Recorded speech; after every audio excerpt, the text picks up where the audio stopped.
শেখ হাসিনার বিরুদ্ধে barge mounted বিদ্যুৎ কেন্দ্রে দুর্নীতির মামলা আবারও সচল করতে আপিল করেছে দুদক।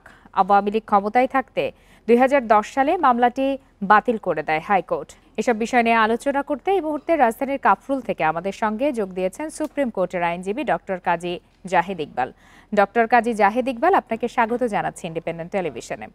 আপনার কাছে আমি প্রথমেই একটু জানতে চাই যে শেখ হাসিনার বিরুদ্ধে বার্জ মাউন্টের দুর্নীতি মামলা ১৫ বছর পর সচল করতে আদালতে দুদক আবেদন করেছে। এটি আসলে কিভাবে সচল হতে পারে, পুরো প্রক্রিয়াটি কেমন হবে আমাদেরকে যদি একটু জানান।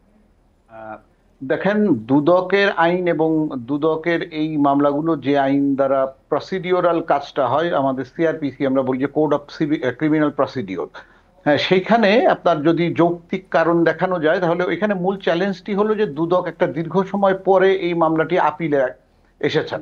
আমাদের মনে রাখতে হবে যে অ্যাপিলেট ডিভিশনে আপিল করার বিধান সংবিধানের ১০৩ ধারা ৩ অনুচ্ছেদ অনুসারে। এখন মূল চ্যালেঞ্জটি হলো যে একটা দীর্ঘ সময় পরে আসলে যে ৫,০০০-এর বেশি দিন বিলম্বে তারা এসেছেন, এই জায়গাটি মার্জনা করার বিষয়, এবং এই মার্জনা করাটি আসলে যথাযথ হবে কিনা সেটি আদালত দেখবেন। দুদক যে ব্যাখ্যাটি দিবেন যে কেন তারা এত বিলম্বে আসলেন, সেই ব্যাখ্যার উপর নির্ভর করবে এটার মার্জনা করা না করা। তবে একটা কথা মনে রাখতে হবে, এই দেরির জন্য মার্জনা চেয়েছে, এই বিষয়টি নিয়ে যদি আরেকটু বলেন যে এই বিষয়টিকে কিভাবে দেখা হবে। মার্জনা চেয়েছে এবং এটাই নিয়ম। আমাদের যে লিমিটেশন অ্যাক্ট আছে সেই আইনটি অনুসারে আপনি যদি কোনো মামলায় বিলম্বে আসেন, যথাযথ সময়ে না এসে আপিলের বা রিভিশনের যে সময়টি সেই সময়ের মধ্যে না এসে বিলম্বে আসেন, তাহলে আপনাকে যে বিলম্বটি হয়েছে সেই বিলম্বের একটি ব্যাখ্যা আদালতের সামনে উপস্থাপন করতে হবে এবং মনে রাখতে হবে যে এই ব্যাখ্যাটি প্রত্যেকটা দিনের ব্যাখ্যা দিতে হবে যে কেন এই বিলম্ব হয়েছে।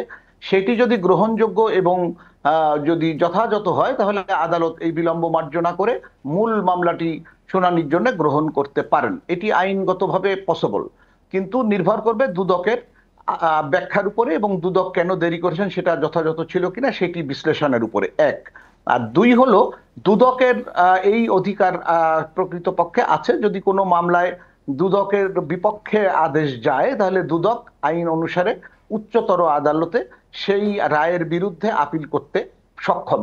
সেটি আমাদের বাংলাদেশের যে প্রচলিত আইন, দুদকের আইন এবং অন্য আইন, বিশেষ করে আমাদের সংবিধানের ১০৩ ধারা অনুসারে সেটি করা যাবে এবং দুদক সেটি করেছে। এখন দেখার বিষয় আদালত এই বিলম্বটি মার্জনা করে এই মামলার বিষয়ে কি ধরনের সিদ্ধান্ত গ্রহণ করে। ২০১০ সালে তো হাইকোর্ট মামলাটি বাতিল করে দেয়, সেক্ষেত্রে ১৫ বছর পর আবারও যদি এই মামলাটি সচল করা হয় সেটি নিয়ে প্রশ্ন উঠবে কিনা? না, সেটি তো আসলে প্রশ্ন উঠবে কিনা এটা নির্ভর করছে যে দুদক এই বিষয়ে কি ধরনের পরবর্তী পদক্ষেপ নেয় এবং দুদক কি রকম ব্যাখ্যা দিয়েছেন এই মামলার বিষয়ে, এই তাদের এই বিলম্বের বিষয়, সেটির উপর নির্ভর করবে যে আসলে তারা যে বোনাফাইডি আচরণ করছেন কিনা এই বিষয়ে, সেটি প্রকৃতপক্ষে মামলা শুনানির সময়ে নিশ্চিত হওয়া যাবে। জি, আপনার কাছে একটু আরেকটি বিষয়ে জানতে চাই। এই বিষয়টির বাইরে খালেদা জিয়া এবং তারেক রহমানের নামে মিথ্যা নালিশ এনে মামলা করায় দুদকের সাবেক ৩ চেয়ারম্যান এবং ১ সচিবের বিরুদ্ধে মামলার আবেদন করেছেন এক ব্যক্তি। আমরা কিছুক্ষণ আগেও এইটির প্রতিবেদন দেখাচ্ছিলাম। আসলে কিসের ভিত্তিতে এমন আবেদন করা হলো?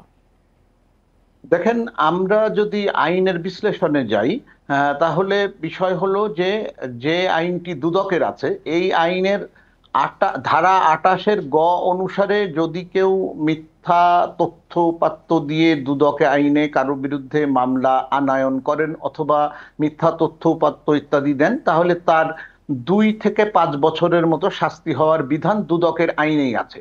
এখন প্রশ্ন হলো, ওখানে বলে দেওয়া আছে যে দুদকের কর্মকর্তা কর্মচারী বা অন্য কোনো ব্যক্তি। এখন এখানে যারা মামলার আসামি হয়েছেন তারা শুধুমাত্র তারা দুদকের চেয়ারম্যান ছিলেন, সচিব ছিলেন। এখন দেখার বিষয় হলো তারা এই আইনের অধীনে আসবেন কিনা, সেটা আদালতের সিদ্ধান্তের বোঝা যাবে। তবে মামলাটিতে সম্ভবত অন্য পেনাল কোডের ধারাগুলোও সংযুক্ত করা হয়েছে। সুতরাং আমাদেরকে একটু অপেক্ষা করতে হবে যে এই মামলাটি আদালত কিভাবে আদেশ দান করেন। তবে বাংলাদেশের আইন অনুসারে কেউ যদি মিথ্যা মামলা করেন বা মিথ্যা তথ্য উপাত্ত দিয়ে মামলা করার ব্যবস্থা করেন, সেটি যদি প্রমাণ করা যায় তাহলে বাংলাদেশের আইন অনুসারে দণ্ডবিধি এবং দুদক আইন উভয় স্থানেই এইটার প্রতিবিধানের ব্যবস্থা আছে।